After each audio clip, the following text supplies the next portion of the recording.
Hello students, तो आज से हम स्टार्ट करने वाले हैं इनवर्स ट्रिग्नोमेट्रिक फंक्शंस। ठीक है, या फिर ट्रिग्नोमेट्री का इनवर्स। क्यों भाई ट्रिग्नोमेट्री का इनवर्स? क्योंकि क्लास 11th में हम लोगों ने पढ़कर आ चुके हैं ट्रिग्नोमेट्री क्या होती है। साइन थीटा, पूरी ट्रिग्नोमेट्री थीटा के ऊपर बेस्ड होती है, हमने सीख कर आए हैं। Sine theta, cos theta, cosec theta, sec theta, cot theta, tan theta, ये सारी चीजें हमने पढ़ ली थी, जो 6 हमारे आइडेंटिटी मतलब ट्रिग्नोमेट्रिक फंक्शंस होते हैं।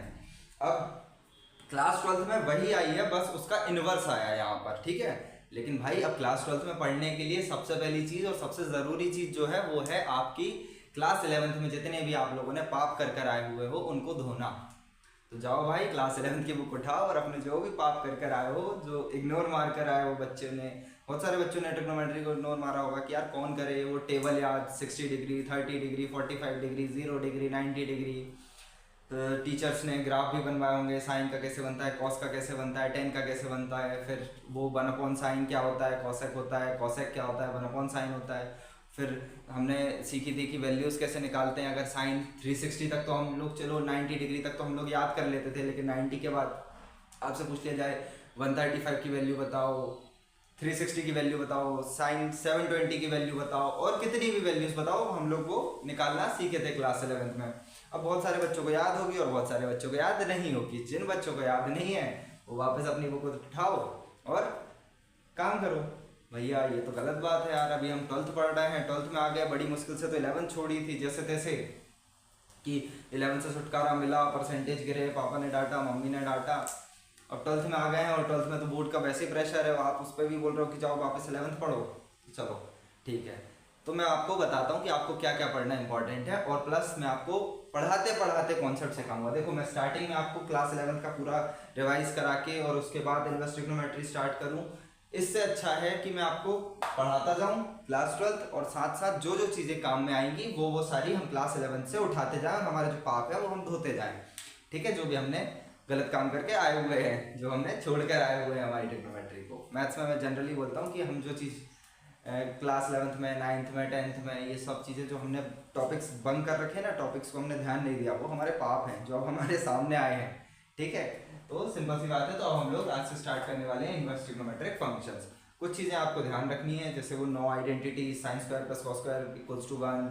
फिर हम लोग उन्हीं एक आइडेंटिटी से दो और बनाते थे, फिर एक बनाते थे हम 1 plus tan square X equals to sec square X, फिर उससे दो बनाते थे, फिर कॉट और कॉसेक वाली थी। तो ये सारी आइडेंटिटीज आपको अपनी फॉर्मूला बुक में लिखनी है, प्लस जो जो चीज़ें मैं यहाँ लिखवाऊंगा आपको अभी, तो मैं आपको बताते जाऊं कि इनवर्स ट्रिग्नोमेट्री और ट्रिग्नोमेट्री बहुत इंपॉर्टेंट है एज अ फॉर्मूला, कॉन्सेप्ट, और सारे चैप्टर उसमें आने वाली चीज़ है। ठीक है, तो मैंने जो आपको फॉर्मूला बुक बनाने को बोला है, जो एक पतली सी 30-40 रुपए की कॉपी का, मैंने आप लोगों को बोल रखा है कि भाई मैट्रिक्स के क्या फॉर्मूले वहाँ लिखने हैं, डिटर्मिनेंट के वहाँ क्या फॉर्मूले लिखने हैं, वो सारी चीज़ें आपको यहाँ पर भी उसी बुक में, फॉर्मूला बुक में आपको यहाँ की कुछ चीज़ें इंपॉर्टेंट है वो लिखनी है। ठीक है, क्योंकि आपकी एक चलती है सब्जेक्ट कॉपी जिसमें आप सारे क्वेश्चन सॉल्व करते हो, फिर आपको बनानी है एक फॉर्मूला बुक जिसमें आपको क्या करना है, ये सारे फॉर्मूलाज लिखने हैं। अब ऐसा क्यों बनाना, फॉर्मूला बुक बनाना क्यों इंपॉर्टेंट है? तो सिंपल सी चीज़ है कि भाई जब आप लोग टेस्ट देने जाओगे तो आपको रिवीजन करने के लिए हर एक फॉर्मूला को बीच कॉपी में से बीच में ढूंढना नहीं पड़ेगा, या गूगल करने की जरूरत नहीं पड़ेगी। डायरेक्ट अपनी फॉर्मूला कॉपी उठाओगे, उसमें से फॉर्मूला रिवाइज करोगे और क्वेश्चन हो जाएगा सॉल्व। ठीक है, तो ध्यान रखना कि फॉर्मूला कॉपी भी बनाना उतना ही इंपॉर्टेंट है जितना क्लास 12th की एनसीईआरटी को पढ़ना। और अगर आप लोगों का टारगेट 85 मार्क्स तक है तो बिल्कुल फॉर्मूला बुक मत बनाना, कोई दिक्कत नहीं होगी। लेकिन अगर आपको 90 प्लस मार्क्स पर जाना है, 90 प्लस मार्क्स की बात कर रहा हूँ, 90 to 95, और आजकल तो 95 से भी प्लस आने लगे हैं मार्क्स, तो उस स्लैब में अगर आपको घुसना है, उस टॉपर बच्चों के बैच में आपको जाना है, तो आपको फॉर्मूला बुक बनानी ज़रूरी है। क्यों? क्योंकि कन्फ्यूज़न होता है, कई बार फॉर्मूला रिवाइज नहीं करते हम लोग, वो बहुत बड़ी गलती होती है। ठीक है, एक मेजर मिस्टेक होती है, तो उस चीज़ का ध्यान रखो। क्योंकि अभी हम डिटर्मिनेंट्स में वैसे ही माइनर्स निकालना सीख कर आए हैं, तो यहाँ पर मेजर भी सीख लें कि मेजर क्या है हमारा, फॉर्मूला बुक मेजर चीज़ है, माइनर हमने सीख लिया डिटर्मिनेंट में। चलो, तो आज से हम स्टार्ट करते हैं हमारे इनवर्स ट्रिग्नोमेट्रिक फंक्शन। अब वैसे तो ट्रिग्नोमेट्री थीटा पर बेस्ड होती है पूरी तरीके से, तो इनवर्स ट्रिग्नोमेट्री किस पर बेस्ड होगी? वहाँ पर हमने क्लास 11th में एक रेडियन सुन रखा था, एक एंगल सुन रखा था, एक थीटा सुन रखा था, एक डिग्री सुन रखी थी, कुछ इस तरीके के खतरनाक खतरनाक से वर्ड्स जो है वो यूज़ किए थे। और हम लोगों ने सीखा था कि डिग्री को रेडियन में कैसे बदलते हैं, रेडियन को डिग्री में कैसे बदलते हैं, वो चीज़ें भी आनी जरूरी है, बहुत इंपॉर्टेंट चीज़ है।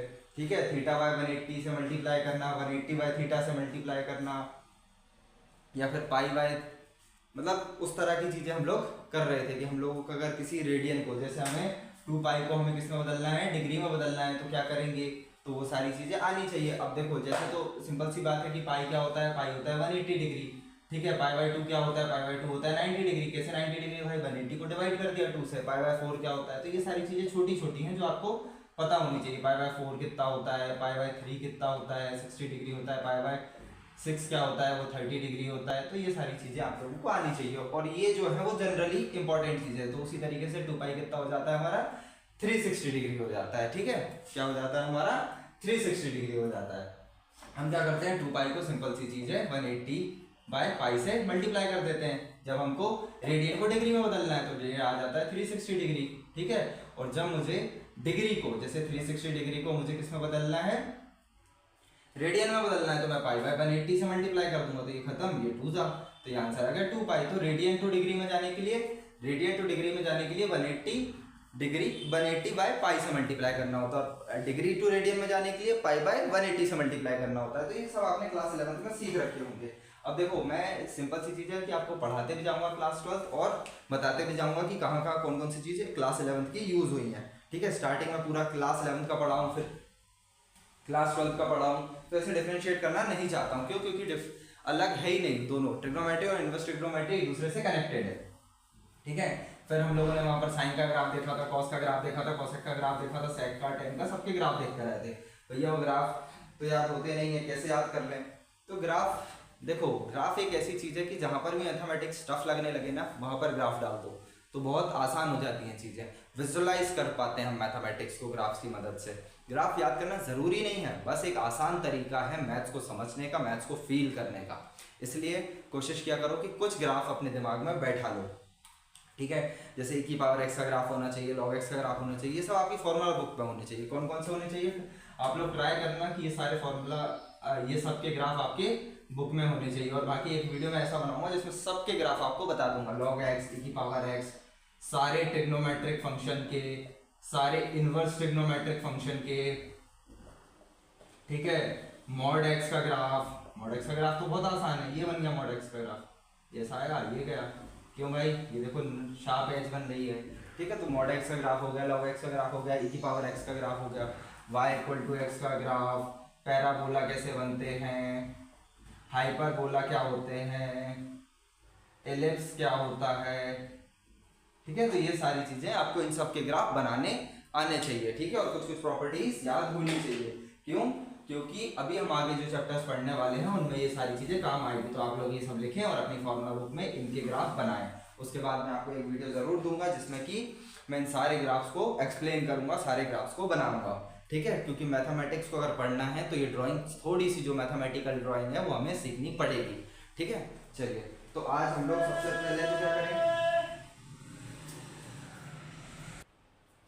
चलो तो स्टार्ट करते हैं पहले टेबल से, ठीक है। टेबल क्या होता है, मैं कुछ प्रॉपर्टीज हैं, जैसे कि मतलब कुछ वैल्यूज हैं, वो आपको क्लास 11 की एक बार याद कराने की कोशिश करता हूँ कि आप लोगों को, वैसे तो बहुत सारे लोगों को याद होगी। तो देखो साइन हुआ, कॉस हुआ, टेन हुआ। अब ये 3 मेजर है, 0 डिग्री, 30 डिग्री, 45 डिग्री, 60 डिग्री और 90 डिग्री। अब ये क्या चीज़ है भैया, तो ये सारी जो मतलब इनकी जो वैल्यूज है वो हमने याद कर कर आए हुए थे। साइन 0 की वैल्यू कितनी होती है, साइन 30 की वैल्यू कितनी है, साइन 45 की वैल्यू कितनी होती है।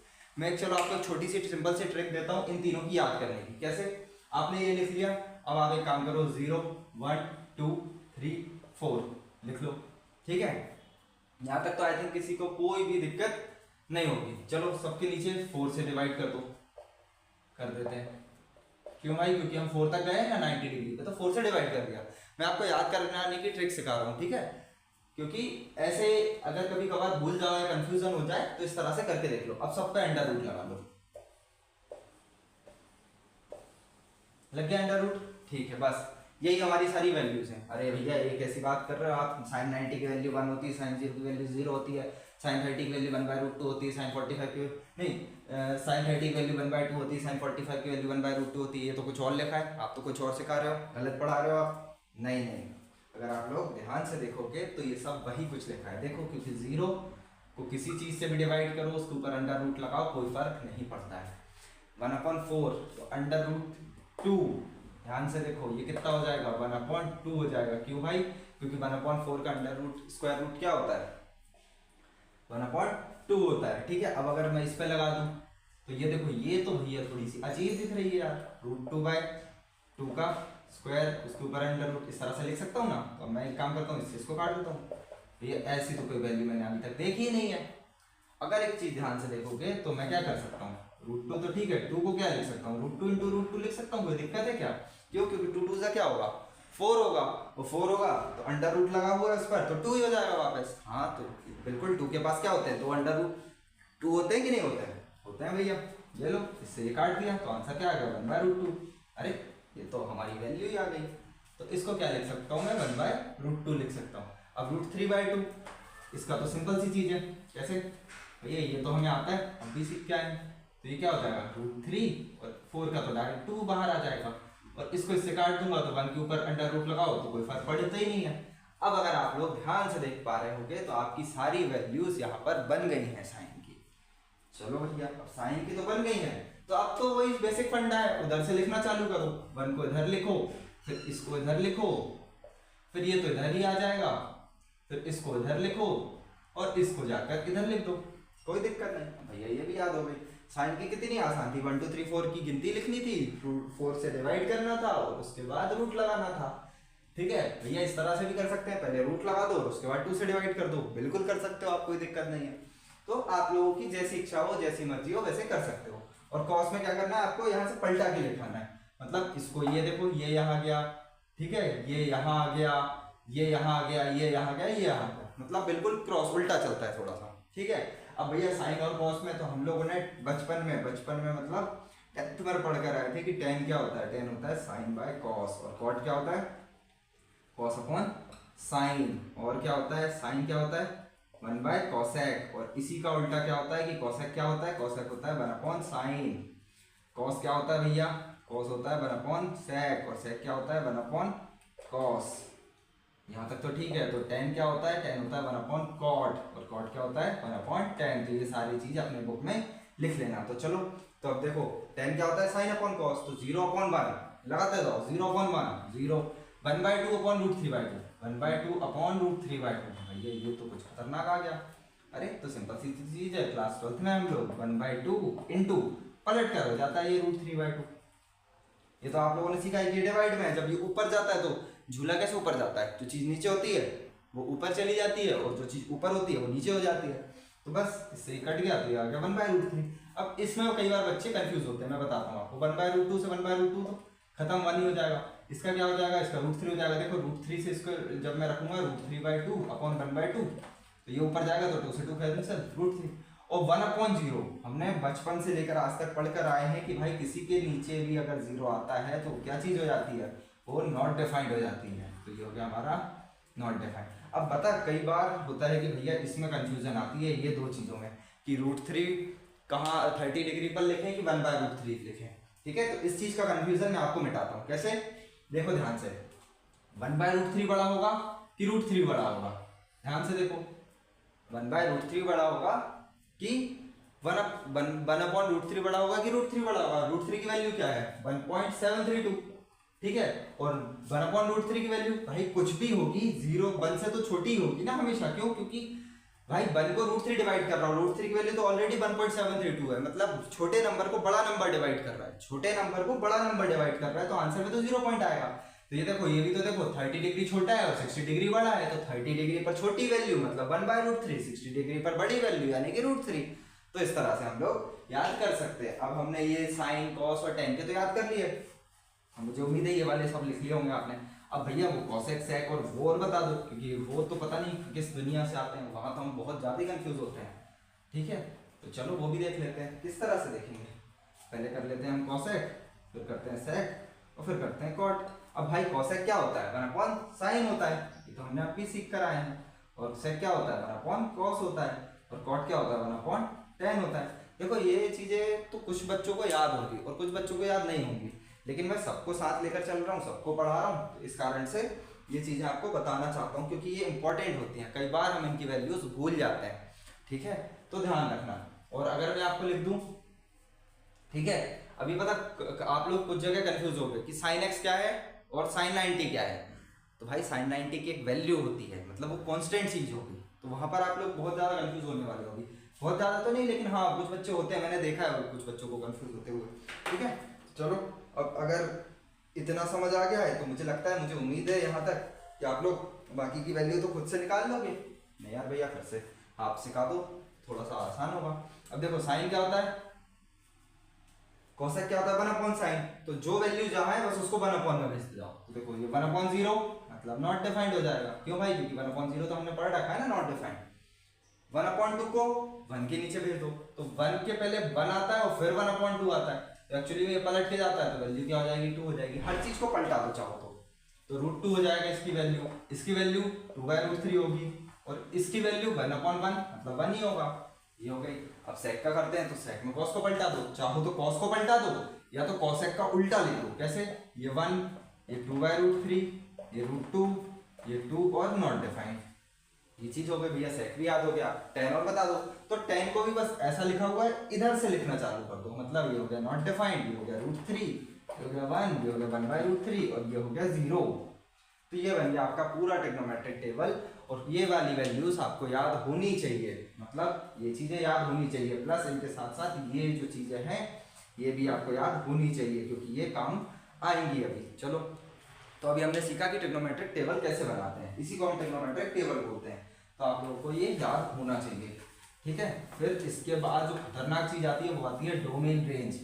अरे यार डोमेन रेंज तो कहीं नहीं तो सुन रखा है, कहाँ सुन रखा है भैया, शायद कहीं सेट्स पढ़ा था हमने क्लास 11th में, जिस पर हमने बिल्कुल भी ध्यान नहीं दिया कि सेट क्या होता है, वेल डिफाइंड कुछ ऐसा तो कुछ तो पढ़ रखा था टीचर ने, कुछ तो पढ़ाया था जो याद क्यों नहीं आ रहा, समझ नहीं आ रहा। कोई दिक्कत नहीं है, समझ नहीं आ रहा है इसे समझ लेंगे, क्योंकि भाई अब 12th में आ गए हैं तो थोड़े से चैलेंजेस बढ़ गए हैं। ठीक है, कोई दिक्कत होनी नहीं चाहिए। चलो, तो पहले तो ये हो गया। अब इसके बाद हम लोग कुछ इस तरह की चीजें पढ़ते थे, sin² x + cos² x = 1, या इसको कुछ बच्चे इस तरह से भी पढ़ते थे, sin² θ + cos² θ = 1। अब ये एक बन गई, तो इससे 3 बना लो। क्या बनेगी, sin² x क्या होगा 1 - cos² x, cos² x क्या होगा 1 - sin² x। ये लो, तो 3 ये याद हो गई। तो इसी तरीके से वो 6 और हैं, वो 6 कौन सी हैं वो भी याद होनी चाहिए। क्यों याद होनी चाहिए, क्योंकि भैया ये सारी चीज़ें क्लास 11th में पढ़ तो ली थी हमने, लेकिन हमने इन लोगों पर इतना ध्यान नहीं दिया था। और ये चीज़ें आती हैं, क्यों आती हैं, कभी कभी क्वेश्चन थोड़े से कॉम्प्लेक्स हो जाते हैं खोलने के लिए। मैंने शायद मेरा एक फंडा है सिंपल सी चीज़ की, जब भी ट्रिग्नोमेट्री नहीं बने, जब भी इनवर्स ट्रिग्नोमेट्री नहीं बने, हर चीज़ को आप साइन और कॉस में बदल दो, क्योंकि साइन और कॉस आपके दोस्त हैं।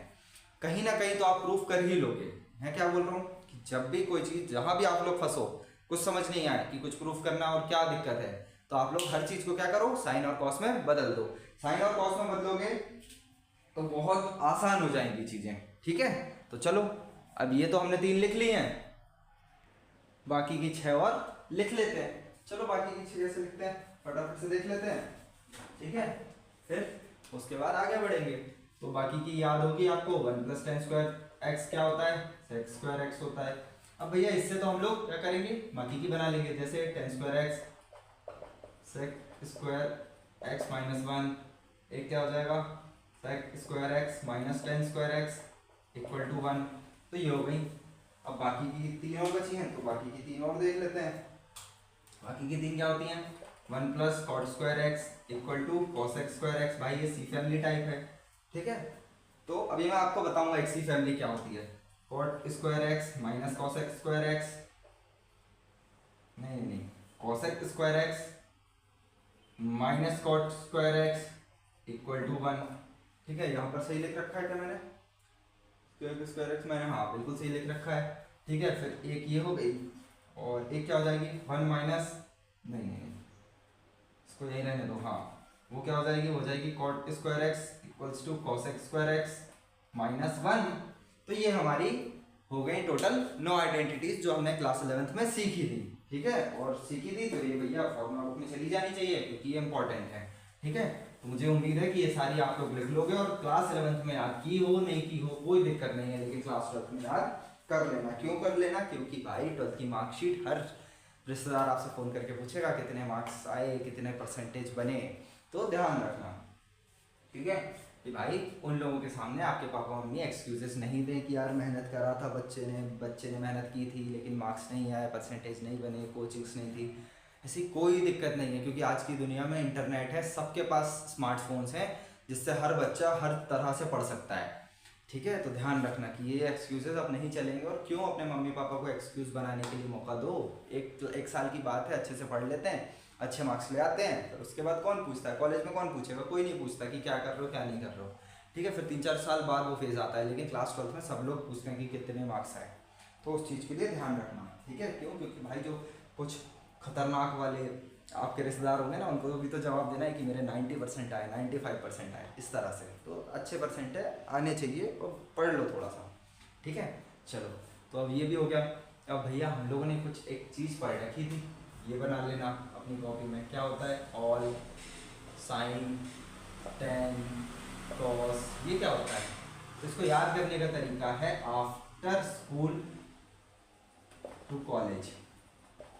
इसको याद करने का तरीका है आफ्टर स्कूल टू कॉलेज। ये क्या चीज़ है? तो ये चीज़ है, ये हम लोग फर्स्ट क्वाड्रेंट होता है, ये सेकंड क्वाड्रेंट होता है, ये थर्ड क्वाड्रेंट होता है, ये फोर्थ क्वाड्रेंट होता है, ठीक है? तो इसमें ऑल मतलब सारे ट्रिग्नोमेट्रिक फंक्शन क्या होते हैं? पॉजिटिव होते हैं। और ये वैल्यू कहाँ से कहाँ तक लेता है? ये लेता है 0 डिग्री से 90 डिग्री तक। ये 180 माइनस थीटा लेता है। ये क्या करता है? 180 माइनस थीटा लेता है। मतलब जब हम 90 से क्रॉस करने लगते हैं ना, उसके बाद हम चेक करते हैं कि भाई 90 के पास ज़्यादा है या 180 के पास ज़्यादा है। मैं आपको 90 और 270 वाला जो ट्रांसफॉर्मेशन है वो नहीं पढ़ाऊंगा। क्यों नहीं पढ़ाऊंगा? क्योंकि अगर हर चीज़ एक ही चीज़ से हो जाती है, एक ही चीज़ से काम हो जा रहा है, तो फिर हम क्यों वो 90 वाला और 270 वाला पढ़ें?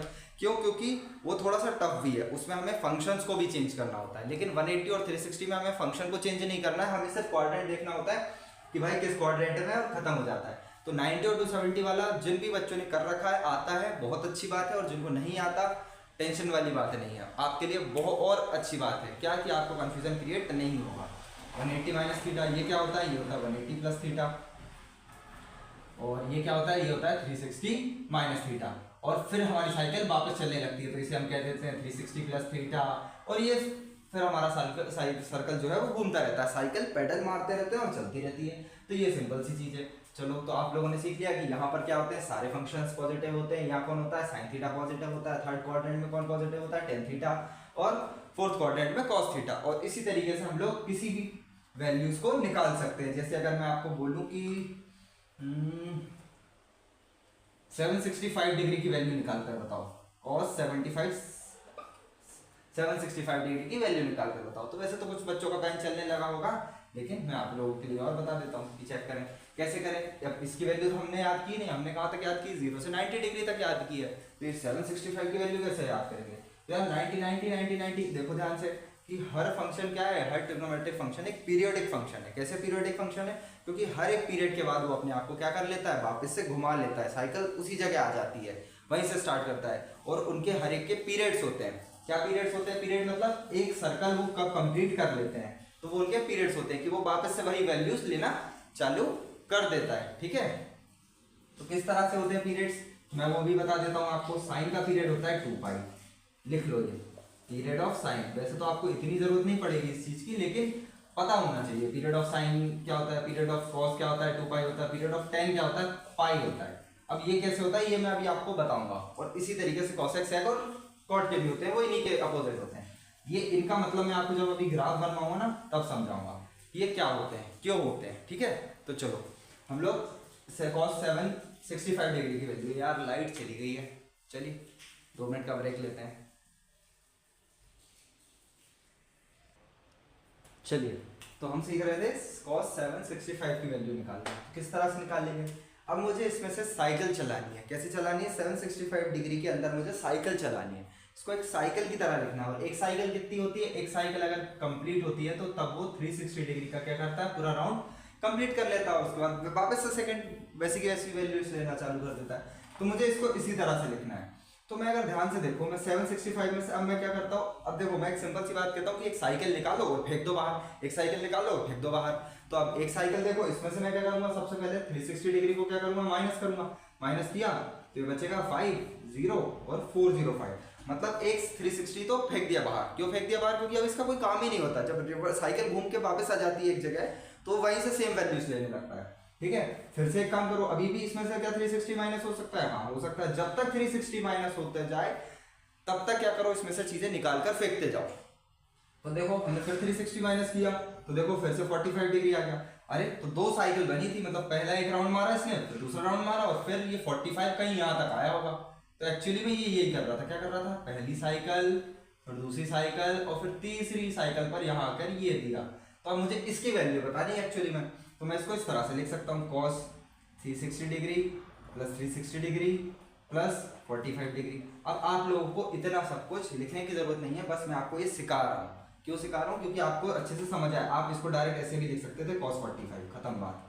क्यों, क्योंकि जो साइकिल है वो तो किसी काम की नहीं होने, निकाल कर बाहर फेंक दिया। अब देखो भाई ये किस क्वाड्रेंट में है, तो 0 से लेकर 90 डिग्री के बीच में, हाँ 45 0 से 90 के बीच में, मतलब फर्स्ट क्वाड्रेंट में। फर्स्ट क्वाड्रेंट में क्या सारे पॉजिटिव होते हैं, हाँ सारे पॉजिटिव होते हैं। तो फिर इसका आंसर कितना आ जाएगा, डायरेक्ट cos 45 कितना होता है, 1/√2। ये आ गया हमारा आंसर। तो cos 765 डिग्री की वैल्यू हो गई 1/√2। ठीक है, तो इस तरह से हम लोग निकालते हैं। भैया अब आपने तो फर्स्ट क्वाड्रेंट वाली चीज सिखाई, कोई ऐसी चीज सिखाओ जिसमें क्या साइन भी चेंज हो, कुछ अलग तरह से हो। चलो तो वो ट्राई कर लेते हैं एक आध दो बार। तो चलो अब मैं अगर आपको दे देता हूँ, एक काम करते हैं, एक एग्जांपल उठा लेते हैं, tan 120 डिग्री। अब भाई ये तो यार 90 प्लस कर सकते हैं 30 डिग्री, हाँ हो सकता है, लेकिन मैंने आप लोगों को मना कर रखा है। क्या मना कर रखा है कि भाई 90 और 270 वाले पे मत जाओ। क्यों, क्योंकि उसमें चेंज करनी पड़ती है कुछ चीजें। ठीक है, तो क्या चेंज करनी पड़ती है वो सब हमें जानने से अच्छा है हम इसको 180 और 360 वाले मीटर से करें। कैसे करेंगे, अगर मैं इसको 180 के टर्म में लिखूं तो कैसे लिख सकता हूँ, तो मैं इसको लिख सकता हूँ tan 180 डिग्री माइनस 60 डिग्री। बस आपको इस नंबर को इस तरह से चेंज करना है कि ये 180 माइनस 60 डिग्री हो जाए, 180 माइनस थीटा हो जाए, 180 प्लस थीटा हो जाए, 360 माइनस थीटा हो जाए, या सिर्फ थीटा हो जाए। थीटा कब हो रहा था, तब वो साइकिल निकाल कर बाहर फेंक रहे थे। तो ये क्या हो गया, 180 माइनस थीटा, तो 180 माइनस 60 डिग्री, मतलब ये किस क्वाड्रेंट में पहुंचा है, ये पहुंचा सेकंड क्वाड्रेंट में। क्यों पहुंचा, क्योंकि ये देखो 180 माइनस थीटा है, अगर ये 180 प्लस समथिंग होता तो यहाँ से आता, लेकिन यहाँ है ये तो सेकंड क्वाड्रेंट में। अब देखो क्या सेकंड क्वाड्रेंट में tan पॉजिटिव है, नहीं, सेकंड क्वाड्रेंट में कौन कौन पॉजिटिव है, साइन पॉजिटिव और कोसेक पॉजिटिव है। थर्ड क्वाड्रेंट में tan और cot, और यहाँ पर cos और sec, और यहाँ पर सारे के सारे। तो ये तो हमारा सेकंड क्वाड्रेंट में है, मतलब एक माइनस आ जाएगा। अब एक माइनस आ गया, अब हमें 180 को भी हटा देना है, 180 निकाल कर फेंक देना है। 180 और 360 को हमें सिर्फ निकाल कर फेंकना होता है।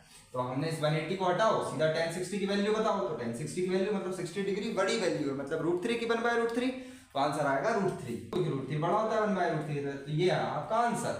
ठीक है, चलो तो ये रहा आपका आंसर। इस तरह से आप लोग निकालना सीख जाओगे। भैया एक बार बता दो, तो एक बार बता देता हूँ, cos 240 कर लेते हैं। चलो cos 240 चेक करते हैं। अब cos 240 को भी मैं किस तरह से लिख सकता हूँ, मैं लिख सकता हूँ, एक तो मैं लिख सकता हूँ 360 माइनस 120। 360 माइनस 120 की वैल्यू आपको पता है क्या, नहीं पता, तो आप वो उतनी नहीं दूर जाने से अच्छा है यहीं पास की ढूंढो।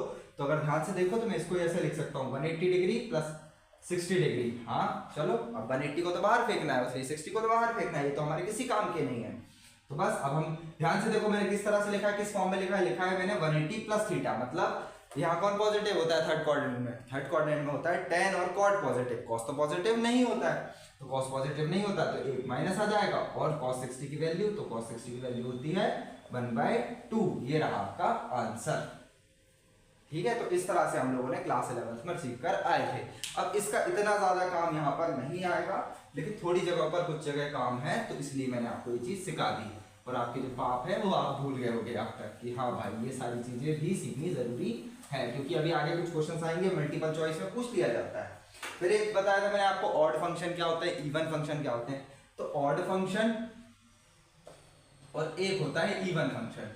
अब इस तरह से तो आपने नहीं पढ़ा होगा कभी कि ऑड फंक्शन क्या होते हैं, इवन फंक्शन होते क्या है, लेकिन आपने इस तरह से जरूर पढ़ रखा होगा कि साइन के अंदर मैं माइनस एक्स डालूं तो वो क्या हो जाता है, साइन एक्स हो जाता है, और जब मैं कॉस के अंदर माइनस एक्स डालूं तो वो कॉस एक्स हो जाता है। भाई इस तरफ तो साइन माइनस बाहर नहीं आया और इस तरफ माइनस आ गया बाहर, तो ऑड फंक्शन में क्या होता है कि जब भी थीटा के अंदर हम माइनस रखते हैं तो वो माइनस बाहर आ जाता है, और कॉस के अंदर रखते हैं तो कॉस एक इवन फंक्शन है तो वो माइनस बाहर नहीं आता है। तो इस तरह से आप लोगों ने पढ़ रखा होगा, ठीक है। और ये तो आपने पढ़ रखा होगा, कोई दिक्कत नहीं है इसमें। लेकिन 2 मिनट रुकिएगा, कहाँ थे हम लोग? हाँ, तो ये अच्छा ठीक है। चलो, तो इस तरह से हमने ऑड और इवन फंक्शन पढ़ रखे थे कि भाई आपने ऑड और इवन नहीं पढ़े होंगे, आपने इस तरह से चीजें पढ़ी होगी कि ये आपकी 11th क्लास की बुक में इस तरह से लिखा देखा होगा आपने। तो बस ये सिंपल सी चीज है, ठीक है। तो इसका इतना ज्यादा इंपॉर्टेंट काम है नहीं। अभी हम लोग ग्राफ बनाएंगे तब मैं आपको अच्छे से सिखाऊंगा कि कौन कौन से फंक्शन इवन होते हैं, कौन कौन से फंक्शन ऑड होते हैं। वैसे तो साइन एक ऑड फंक्शन है, कॉस एक इवन फंक्शन है, tan एक ऑड फंक्शन है, tan x, ठीक है। और यहां पर कौन हो जाएगा?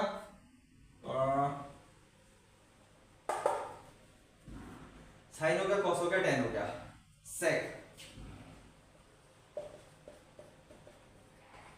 और एक होता है cot, और यहां आता है cosec, ठीक है। तो ये अब इस फैमिली को नाम दिया जाता है आपकी सी फैमिली, और ये होती है आपकी नॉर्मल फैमिली, ठीक है।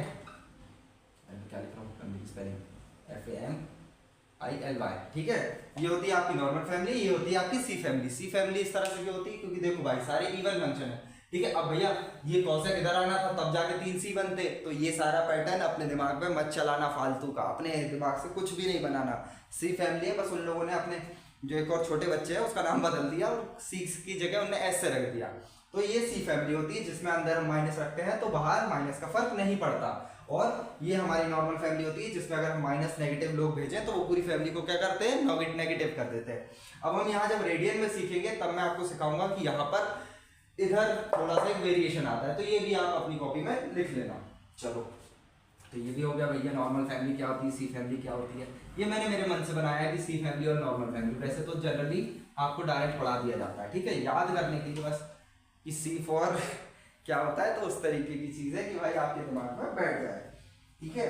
और ये रही आपकी क्लास 11th की बुक जो आपने ज़्यादा ध्यान जिस पर नहीं दिया, और काफ़ी इम्पोर्टेंट बुक है। तो अगर आप लोग चाहो तो इसको, अगर आपने कल्लू कबाड़ी को नहीं बेची हो तो अपनी 11th की बुक खोलना, और उसके बाद इसकी ट्रिग्नोमेट्रिक जो ट्रिग्नोमेट्री चैप्टर है उसके अंदर जितने भी फॉर्मूले लिख रखे हैं, वैसे तो उन्होंने डायरेक्ट अगर हम देखें तो मिसलेनियस के बाद समरी में उनने सारे चैप्टर्स दे रखे हैं, सारे फॉर्मूले दे रखे हैं। तो ये सारे फॉर्मूले आपकी फॉर्मूला कॉपी के अंदर होने चाहिए, फॉर्मूला बुक के अंदर होने चाहिए। भैया ऐसा क्यों जरूरी है क्या याद करना?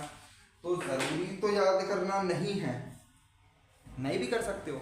12th में भी तो 90 मार्क्स लाना जरूरी नहीं है, 60 में भी काम चल जाएगा। कॉलेज में एडमिशन ही तो लेना है, इसीलिए नॉर्मल कॉलेज में एडमिशन मिल जाएगा 60 डिग्री में, क्या दिक्कत है?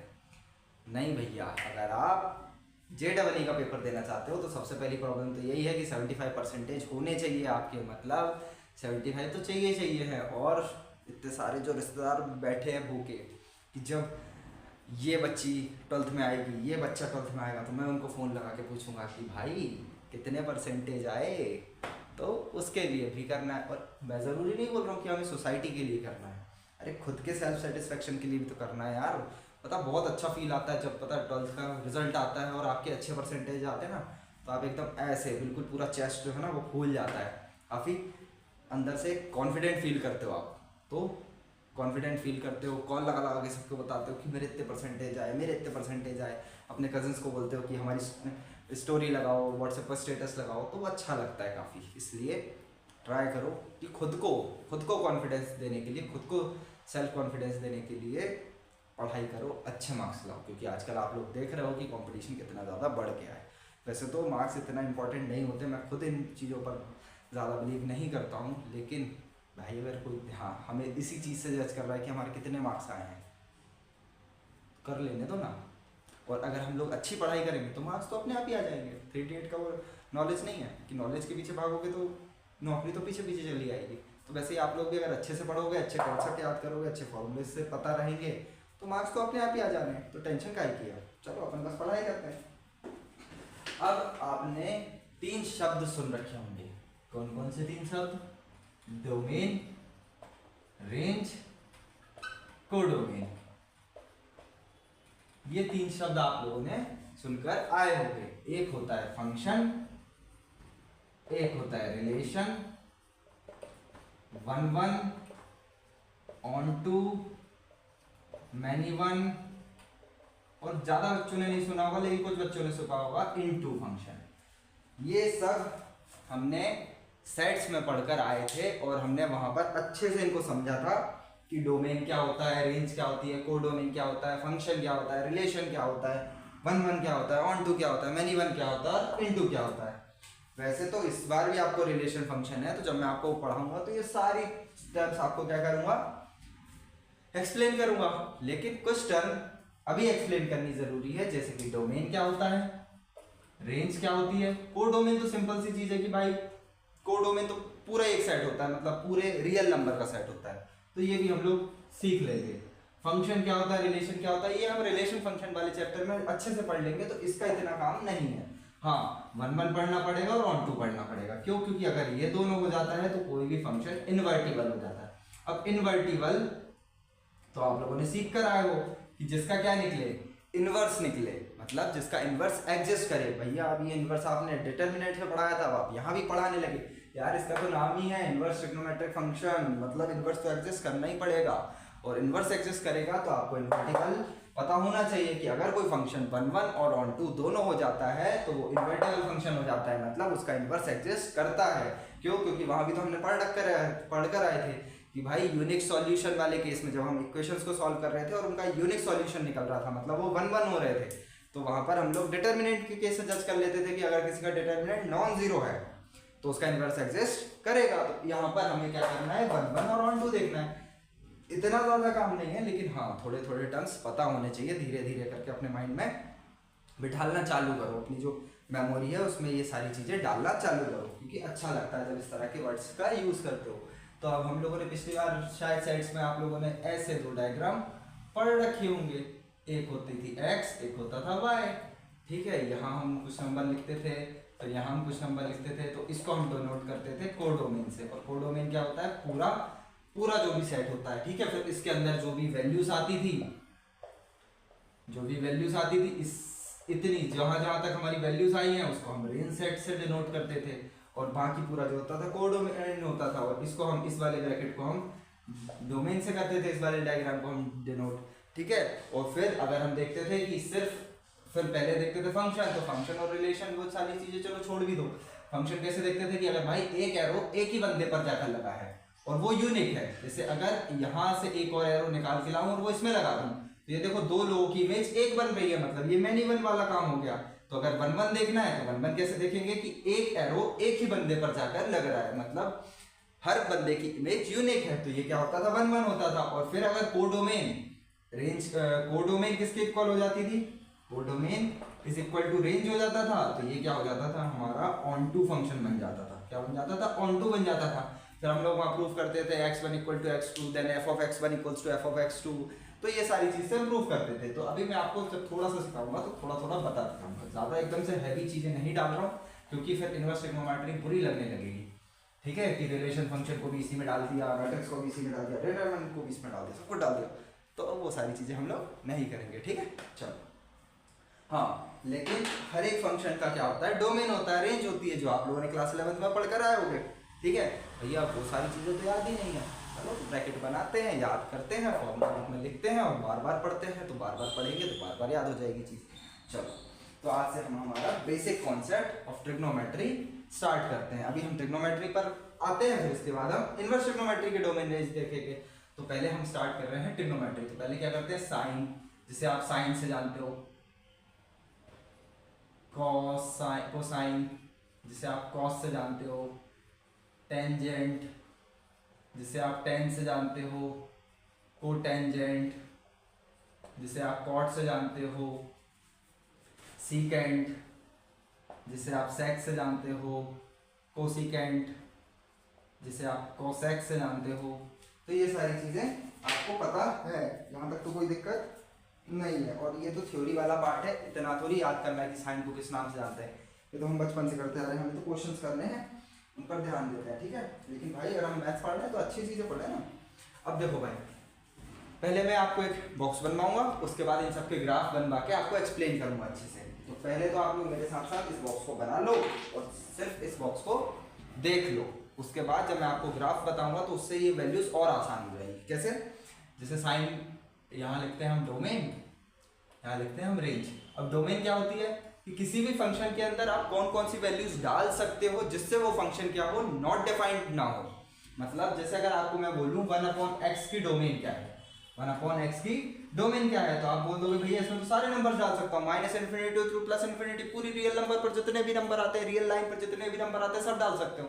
नहीं डाल सकते। क्यों नहीं डाल सकते? क्योंकि जैसे ही आप इसमें 0 डालोगे तो 1/0 हो जाएगा, जो कि नॉट डिफाइंड हो जाएगा। तो इसकी डोमेन क्या हो जाएगा, इसका r-0।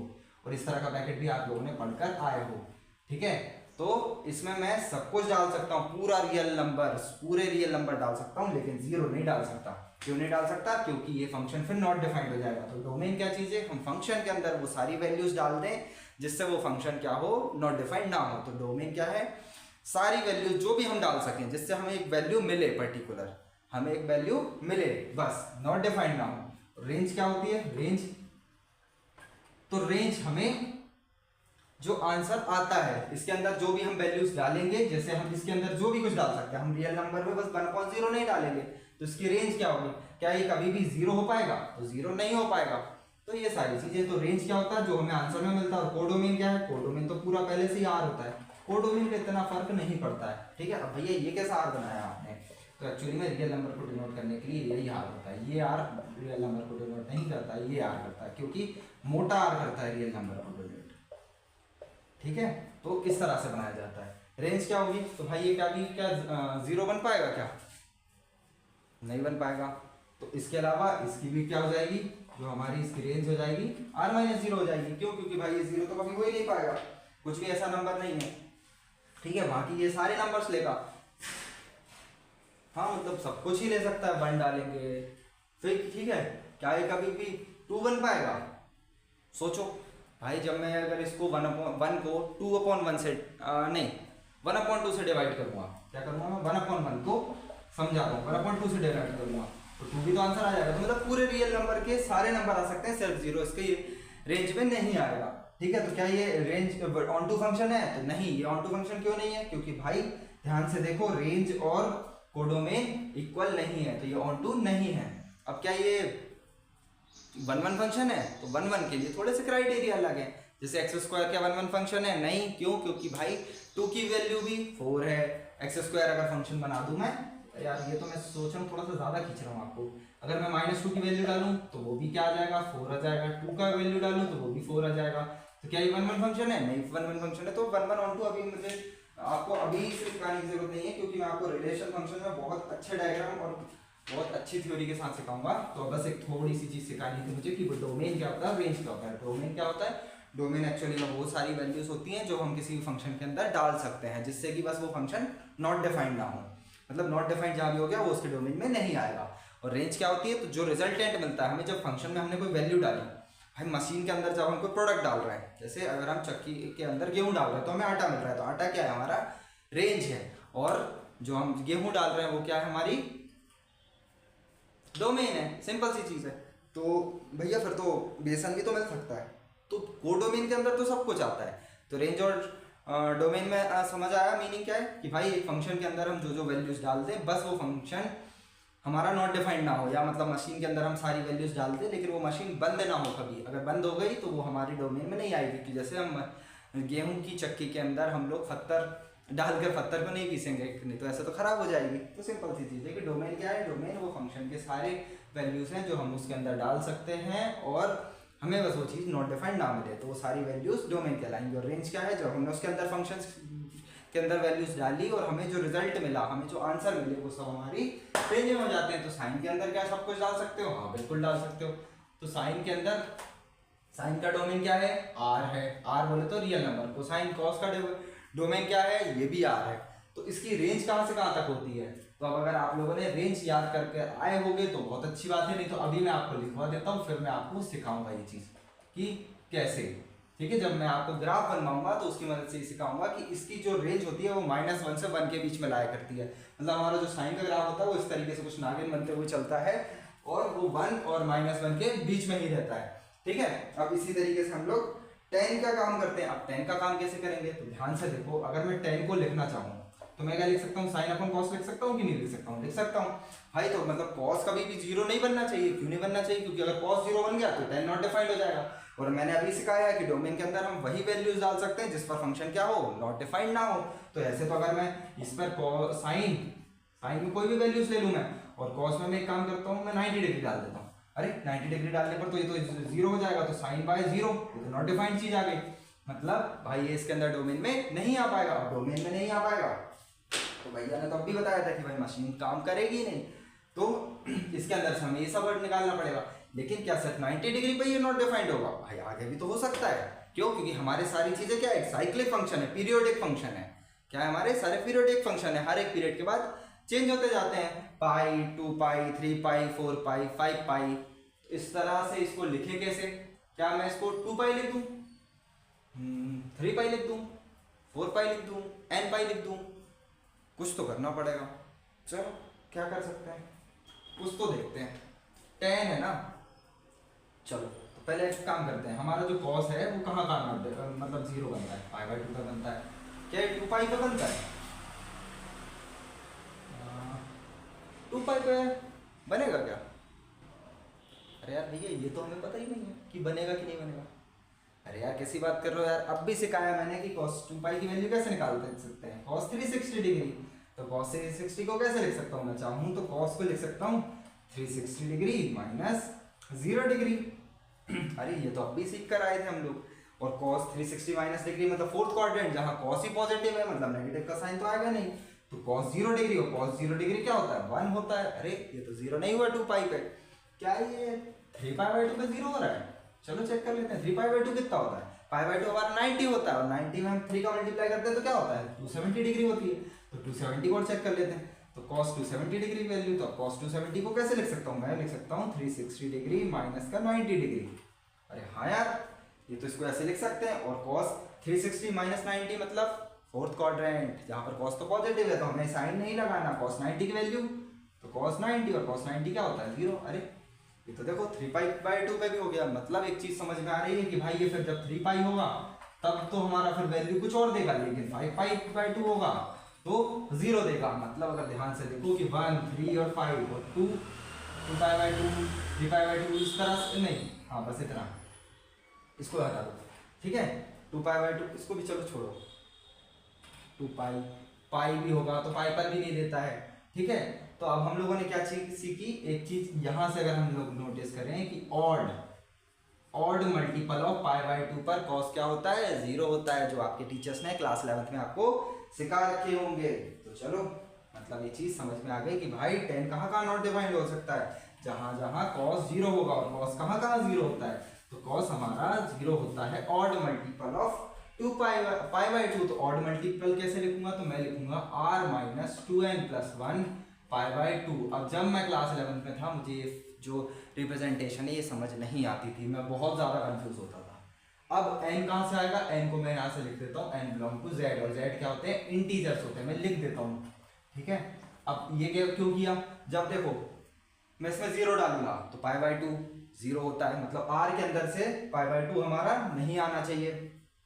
ठीक है, जब मैं 1 डालूंगा तो 1 डालोगे तो ये 3 हो जाएगा, 3 π/2, 2 डालूंगा तो 5 π/2 हो जाएगा। तो ये इस तरीके से देखो ऑड बन रहा है कि नहीं।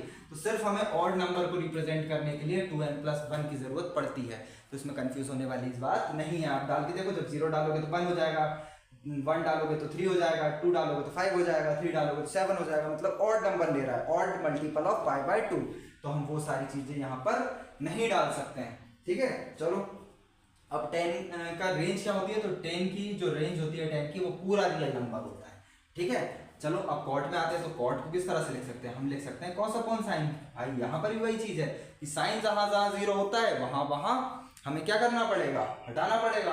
तो साइन कहाँ कहाँ 0 होता है, साइन 0 होता है n पाई पर, n पाई हटा देते हैं। मतलब इवन n पाई पर 0 होता है, ठीक है। जैसे मैं इसमें 0 रखूँ तो 0 रखो तो 0 पाई तो 0 हो गया, वहाँ भी 0 होता है। फिर मैं इसमें पाई रखूँ 1 रखूँ तो पाई रखूँगा तो साइन पाई यानी कि साइन 180 डिग्री। और साइन 180 डिग्री को कैसे कर सकता हूँ, तो मैं इसको ऐसे लिख सकता हूँ साइन 180 डिग्री माइनस 0 डिग्री, तो जो भी हो गया साइन, ये तो सेकंड क्वाड्रेंट में तो साइन 0 तो 0 आ गई वैल्यू। तो देखो ये 1 पाई पे भी 0 हो गया, 2 पाई पे भी 0 होता है, 3 पाई पे भी 0 होता है।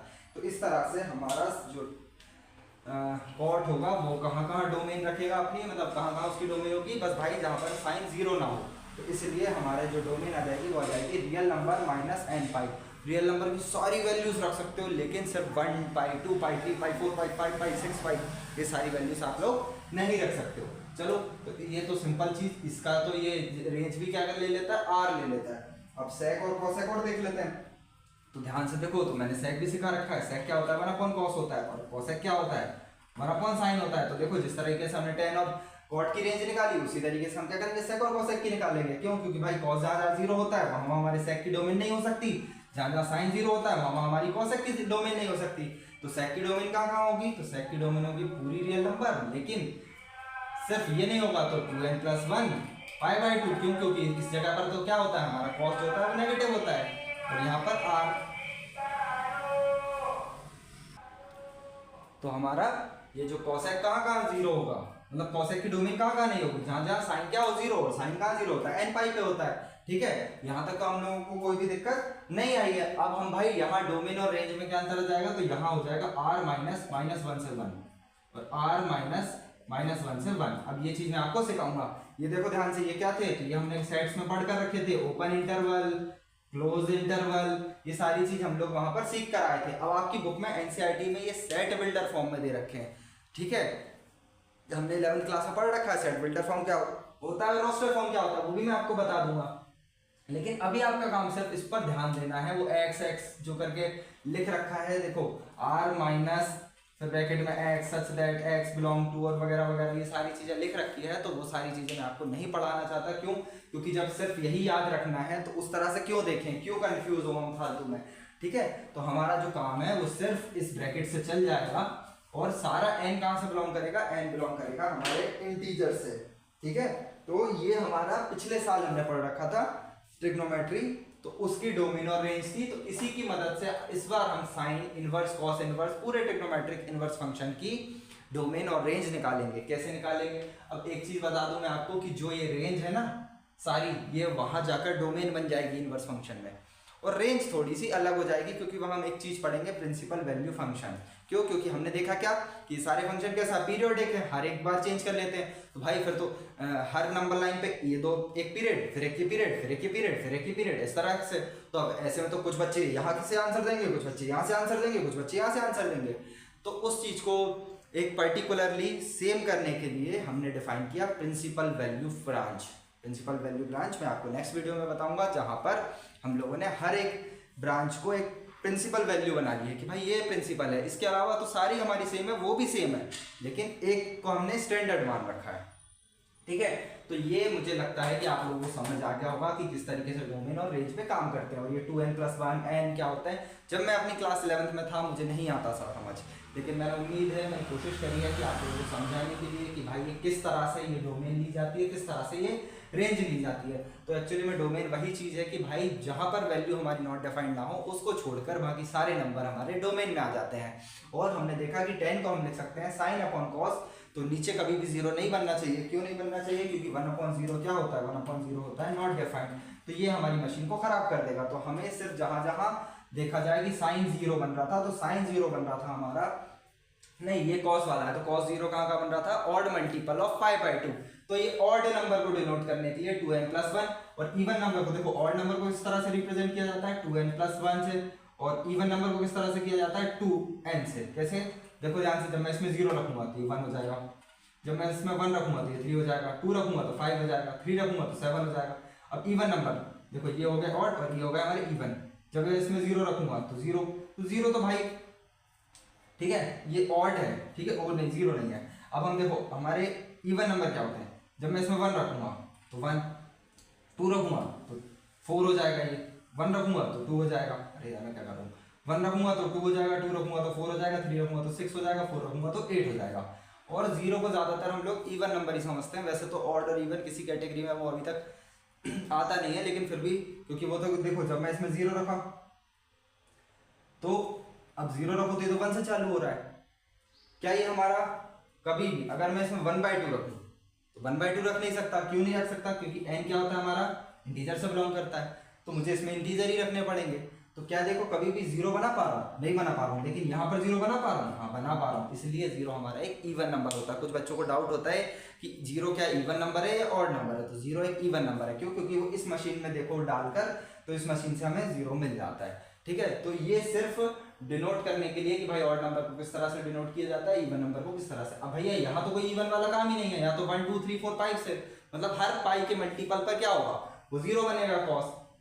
तो ये आप लोगों को अपनी फॉर्मूला कॉपी में लिख लेना है और इसे याद कर लेना है। इसके बाद नेक्स्ट क्लासेस में हम सीखेंगे सबके ग्राफ, और ये सारी चीज़ें थोड़ी सी बेसिक और इम्पॉर्टेंट है। अपनी फॉर्मूला बुक में लिख लेना और इन्हें याद करना काफ़ी इंपॉर्टेंट है। ठीक है, आज के लिए नहीं, क्लास 12 के बाद आप जितने भी इंपॉर्टेंट एग्जाम दोगे सब में ये पूछे जाते हैं। चाहे आप गवर्नमेंट की कोई एग्जाम ले लो या फिर हायर ऑर्डर पढ़ना हो तो वहाँ पर कोई एग्जाम ले लो, या JEE में जाना हो वहाँ ले लो। हर जगह इन चीज़ों का मतलब इनवर्स ट्रिग्नोमेट्री का क्या होता है, यूज़ होता है। तो आप लोग ध्यान से इस चीज़ को पढ़ लें। चलिए मिलते हैं नेक्स्ट वीडियो में।